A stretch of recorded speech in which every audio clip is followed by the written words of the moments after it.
அனைவருக்கும் தினம் ஒரு தகவல் சார்பாக இனிய வணக்கங்கள்.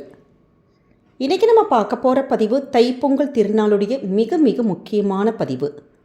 பொங்கல் பண்டிகை அப்படின்னோடனே எல்லாருக்குமே ஞாபகத்துக்கு வர்றது நம்ம வீட்டில் புதிய பானையில் பொங்கல் வச்சு அது அப்படி பொங்கி வரப்போ எல்லாருமே குடும்பமாக சேர்ந்து நின்று பொங்கலோ பொங்கல் அப்படின்னு கூடி அந்த உற்சாகமாக சத்தம் போட்டு பொங்கலை மாதிரி நம்முடைய வாழ்க்கையிலையும் குடும்பத்திலையுமே மகிழ்ச்சி, வளம், சந்தோஷங்கள், நன்மைகள் இது எல்லாம் பொங்கி வழியணும்னு சொல்லிட்டு நம்ம இறைவனை வேண்டிக் கொள்வது தான். அப்படி பொங்கல் பொங்குகின்ற திசையை வச்சு நம்ம அந்த ஒரு வருடத்தில் இந்த குடும்பத்தில் என்னெல்லாம் நடக்க போகுது அப்படிங்கிற சில கணிப்புகளை நம்முடைய பெரியோர்கள் சொல்லுவாங்க. கோவிலில் பொங்கல் வைக்கிறப்பையும் சரி இதே மாதிரி பலன்களை சொல்லுவாங்க. பொங்கல் பண்டிகை அன்னைக்கு எந்த திசையில் பொங்கல் பொங்குனா நம்ம குடும்பத்துக்கு நல்ல விதமான பலன்கள்ங்கிற அற்புதமான தகவல் தாங்க இப்போ இந்த பதிவில் பார்க்க போகிறோம். பதிவுக்குள்ளே போகிறதுக்கு முன்னாடி நம்முடைய சேனலை நீங்கள் இப்போ வரைக்கும் சப்ஸ்கிரைப் பண்ணாமே பார்த்துட்ருக்கீங்கன்னா கண்டிப்பாக சப்ஸ்கிரைப் பண்ணிக்கோங்க. அப்போ தான் எங்களுடைய எல்லா நல்ல நல்ல பதிவுகளுமே உடனுக்குடனே வரும். பக்கத்தில் இருக்கக்கூடிய பெல் பட்டனை மறக்காமல் கிளிக் பண்ணிக்கோங்க. இப்போ பதிவை தெரிஞ்சுக்கலாம். தமிழர்களுடைய பாரம்பரியமான பண்டிகையை பொங்கல் பண்டிகை தான். ஆண்டுதோறும் தை மாதத்துடைய முதல் தேதி அன்னைக்கு நம்ம கொண்டாடுறோம். இந்த நாளானது உழவு தொழிலுக்கு காரணமான சூரிய பகவானுக்கும் இந்த நிலத்துக்கும் நம்ம நன்றி தெரிவிக்கக்கூடிய வகையில் புதுசாக விளைஞ்ச பச்சரிசியில் பால், வெல்லம், நெய், பருப்பு இது மாதிரியான பொருட்கள் எல்லாம் சேர்த்து சக்கரை பொங்கல் வச்சு எல்லாருமே ஒன்றா கூடி பொங்கல் பண்டிகையை கொண்டாடுவோம். பொங்கல் வைக்கிறப்ப அடுப்பு வைப்பதற்கான திசையானது எந்த அளவுக்கு முக்கியமோ அதே மாதிரி தாங்க பொங்கல் பொங்கி வழிகின்ற அந்த திசையை வைத்தும் பலன்கள் சொல்லப்படுவது உண்டு. பொங்கல் எந்த திசையில் பொங்குதோ அதை பொறுத்து தான் அந்த வருஷத்தினுடைய நன்மை தீமைகள் நடைபெறும் அப்படின்னு ஒரு ஐதீகமே இருக்குது. முதல்ல இந்த பொங்கல் பண்டிகைங்கிறதே நம்ம சூரிய பகவானுக்கு நன்றி செலுத்துவதற்கான ஒரு பண்டிகை. அதனால் சூரியன் உதிக்கக்கூடிய கிழக்கு திசையை நோக்கி நம்முடைய அடுப்பினை வச்சு பொங்கல் நம்ம வைக்கணும். பொங்கல் பானைக்கு நீங்கள் எந்த நிறைய இடத்துல மண்பானை வைப்போம், இல்லாட்டி பித்தளை, இல்லாட்டி உங்ககிட்ட என்ன பானை இருக்கோ எதுவாக இருந்தாலுமே அன்றைய நாள் நம்ம சாஸ்திரத்துக்கு மஞ்சள், குங்குமம், சந்தனம் இது எல்லாமே வச்சுட்டு அதனுடைய கழுத்து பகுதியில் மஞ்சள் கொத்து, பூ இது மாதிரியாக அதெல்லாம் சுற்றி இப்படி அலங்காரம் பண்ணி அதில் தண்ணி ஊற்றிட்டு பால் ஊற்றுனதுக்கு அப்புறம் தான் நம்ம அடுப்புலேயே வைக்கணும். இதுதான் இந்த பொங்கல் நாள் அன்னைக்கு வைக்கக்கூடிய அந்த தாத்பரியமே. நிறைய பேருக்கு இந்த விஷயங்கள் தெரிஞ்சிருக்கும், ஆனால் சிலருக்கு தெரியாது. அதனால தான் இந்த விஷயத்தை திருப்பி சொல்கிறோம். முதல்ல நம்ம தண்ணி, பால் இதெல்லாம் ஊற்றுனதுக்கப்புறம் தான் நம்ம அடுப்புலேயே வைக்கணும். அப்படி நம்ம அடுப்பில் வைக்கிறப்ப அந்த பால் நல்லா அப்படி பொங்கி வழிந்ததுக்கப்புறமேட்டு தான் அரிசியே சேர்க்கணும். இப்படி பால் பொங்குனா உடனே இப்படி அடுப்பு அணைஞ்சிருமோ அப்படின்னு சொல்லிட்டு இந்த பால் பொங்கி வழிவதற்கு முன்னாடியே நம்ம எக்காரணம் கொண்டும் இந்த அடுப்போட தீயை நம்ம கம்மி பண்ணக்கூடாதுங்க. நமக்கு 2026ஆம் ஆண்டு நம்ம குடும்பத்தில் எந்த மாதிரியான நிகழ்வுகள் ஏற்படும் அப்படிங்கிறத முன்கூட்டியே தெரிந்து கொள்வதற்கான இந்த பொங்கல் பொங்கும் திசையை நம்முடைய முன்னோர்கள் வச்சு சில கருத்துக்களை சொல்லியிருக்காங்க. சக்கரை பொங்கல், வெள்ளை பொங்கல் அப்படி எந்த பொங்கல் நீங்கள் வச்சாலும் சரி, எந்த பொங்கல் முதல்ல பொங்கி வழிஞ்சாலும் சரி பலன் ஒன்று தான்.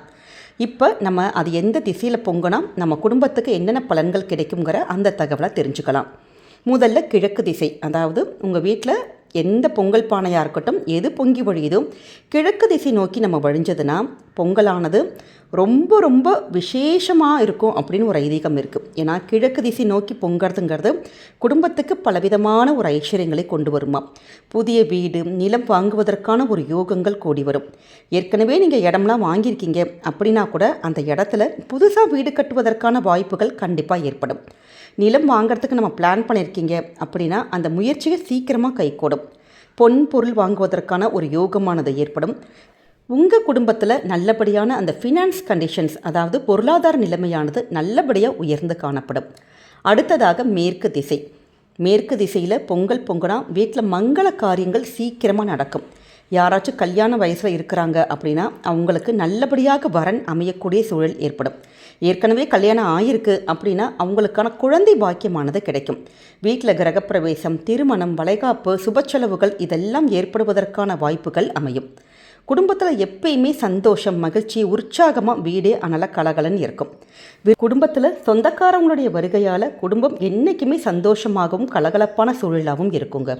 அடுத்தது வடக்கு திசை. வடக்கு திசையில் பொங்கல் பொங்குனா வீட்டுடைய செல்வ செழிப்பு, பணவரவு அதிகரிக்கும்.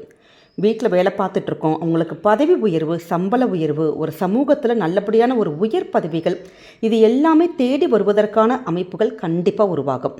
வேலை இல்லாமல் இருக்கீங்க அப்படின்னா சீக்கிரமாக நல்ல ஒரு வேலை கிடைக்கும். குடும்பத்தில் நல்ல ஒரு மகிழ்ச்சியான ஒரு சூழல் நமக்கு அமையும். சொத்து ஏதாவது ஒரு பிரச்சனைகள் இருக்குன்னா அப்படியான சட்ட சிக்கல்கள் எல்லாமே தீரும். எல்லா இடத்துலையுமே உங்களுக்கு மதிப்பு மரியாதைகள் எல்லாமே கூடும். வெளிநாடு செல்வதற்கான வாய்ப்புகளும் அமையும். அடுத்ததாக தெற்கு திசை. தெற்கு திசையில் பொங்கல் பொங்கினா குடும்பத்தில் மருத்துவ செலவுகள் அதிகரிக்குமாம். வீட்டில் யாருக்காச்சும் அடிக்கடி உடம்பு வந்து ஏதாவது நோயானது ஏற்பட்டு கொண்டே இருக்கும் அப்படின்னு சொல்லப்படுது. மனச்சோர்வு, ஒரு திருமணத்தில் ஏதாவது ஒரு தடை சிக்கல்கள் இது எல்லாமே ஏற்படுவதற்கான சூழல்கள் அமையும். அதனால் குடும்பத்தில் இருக்கிறவங்க ஆரோக்கியத்தில் வந்து ரொம்ப அதிக கவனமாக செலுத்தணுமா. சின்னதாக ஏதாச்சும் நம்ம உடம்புல ஏதாவது பிரச்சனை அப்படின்னா நம்ம வந்து அலட்சியம் பண்ணாமல் உடனுக்குடனே நம்ம மருத்துவத்தை எடுத்துக்கிட்டோன்னா பெரிய அளவிலான அந்த பாதிப்புகள் கண்டிப்பாக தவிர்க்கப்படும். அதனால் இப்படி தாங்க நம்மளுடைய 4 திசைகள், ஒவ்வொரு திசைக்கும் ஒவ்வொரு விதமான பலன்களையும் நம்முடைய முன்னோர்கள் நமக்கு சொல்லி கொடுத்துருக்காங்க. உங்கள் வீட்டில் இந்த வருஷம் நீங்கள் பொங்கப்பானை வைக்கிறீங்க, சக்கரை பொங்கல் வெள்ளை பொங்கல் எந்த பொங்கலாக இருந்தாலுமே நம்ம வீட்டில் எந்த திசையில் பொங்கி வருது அப்படின்னு பார்த்தே நம்முடைய வருடத்துடைய பலன்களை நம்மளே கணிச்சுக்கலாங்க. ரொம்ப சிம்பிளான விஷயம். அதுக்காக நம்ம வந்து பொங்கல் இப்படி பொங்கி வழிகிறப்ப டக்குன்னு பதட்டப்படாதீங்க. அது இயற்கையாக நடக்கக்கூடிய ஒரு விஷயம்தான். அதனால் எந்த திசையாக இருந்தாலும் நமக்கு வாழ்க்கையில் எல்லா விதமான சந்தோஷங்கள் பொங்கணும் அப்படின்னு சொல்லிட்டு இறைவனை இந்த வருடம் நம்ம வேண்டிக்கிட்டாலே போதும். இந்த வருடம் முழுவதுமே நமக்கு எல்லா வகையிலும் நல்லதாகவே தாங்க நடக்கும்.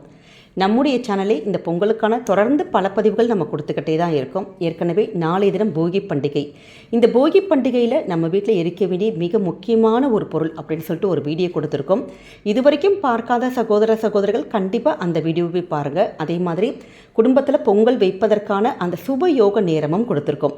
நிச்சயமாக இந்த தகவல்களை பார்த்து உங்கள் குடும்பத்தில் நீங்கள் பொங்கல் வைக்க பாருங்கள். கண்டிப்பாக உங்கள் வீட்டில் என்றைக்குமே மகிழ்ச்சி சந்தோஷம் எல்லாமே பொங்கி வழியட்டும். ஒரே ஒரு சின்ன விஷயம்தாங்க. நம்ம பொங்கலுக்கு நம்ம நிறைய பொருட்கள் வாங்குவோம் வீட்டுக்கு. அப்படி வாங்கி நம்ம எவ்வளோ சந்தோஷமாக பொங்கலை கொண்டாடுறோமோ அதே மாதிரி யாராச்சும் ஒருத்தங்க உங்கள் கண்ணு முன்னாடி ஒருத்தங்க கஷ்டப்படுறோம், எங்களுக்கு இது தேவை இருக்குது, இல்லாட்டி ஒரு பணம் தேவை இருக்குது, இல்லை ஏதாவது பொருட்கள் தேவை அப்படின்னு சொன்னீங்கன்னா நிச்சயமாக நீங்கள் மனம் கோணாமல் உங்களால் என்ன முடியுமோ ஒரு தொகையோ இல்லை ஏதாவது ஒரு பொருளோ தான தர்மங்கள் நீங்கள் பண்ணுறதுங்கிறது ரொம்ப ரொம்ப விசேஷம். ஏன்னா இது மாதிரியான விசேஷமான நாட்களில் நம்ம அடுத்தவங்களுக்கு கொடுத்து ஒரு சந்தோஷப்படுத்தி பார்க்குறதுங்கிறதே அதனுடைய புண்ணிய பலன்கள் நம்ம குடும்பத்துக்கு என்றைக்குமே இருக்குங்க. அதனால் ஏதாவது ஒரு தானங்கள் அந்த பொங்கல் நாளன்னைக்கோ இல்லை பொங்கலுக்கு முன்னாடியோ நீங்கள் சின்ன சின்ன உதவிகள் மற்றவங்களுக்கு செஞ்சு பாருங்கள். உங்களுடைய வாழ்க்கை என்றைக்குமே உயர்ந்து கொண்டே இருக்கும். இந்த பதிவு கண்டிப்பாக உங்கள் எல்லாருக்குமே பிடிச்சிருக்கும்னு நினைக்கிறோம். உங்கள் வீட்டில் எந்த திசையில் பொங்கல் பொங்குது அப்படிங்கிற அற்புதமான தகவலை பொங்கல் நாளன்னைக்கு எங்கள் கூட கமெண்ட்ஸில் ஷேர் பண்ணுங்கள். நிச்சயம் உங்களுடைய இந்த வருடமானது ரொம்ப நல்ல சந்தோஷமாக இருக்கணும்னு சொல்லிட்டு நாங்களும் இறைவன்கிட்ட பிரார்த்தனை பண்ணிக்கிறோம். இந்த பதிவு நீங்கள் பார்க்குறதோட மட்டும் இல்லாமல் உங்களுக்கு தெரிஞ்ச ஃப்ரெண்ட்ஸ் அண்ட் ஃபேமிலி மெம்பர்ஸ்க்கும் ஷேர் பண்ணுங்கள். அவங்களும் இதை பார்த்து பயன்பெறட்டும். நம்முடைய சேனலை நீங்கள் இப்போ வரைக்கும் சப்ஸ்கிரைப் பண்ணாமே பார்த்துட்ருக்கீங்கன்னா கண்டிப்பாக சப்ஸ்கிரைப் பண்ணி உங்களுடைய ஆதரவுகள் சப்போர்ட்டுகள் எங்களுக்கு என்றைக்குமே கொடுக்கணுங்க. மீண்டும் வேறொரு நல்ல பதிவோடு உங்களை சந்திக்கிறோம். நன்றி, வணக்கம்.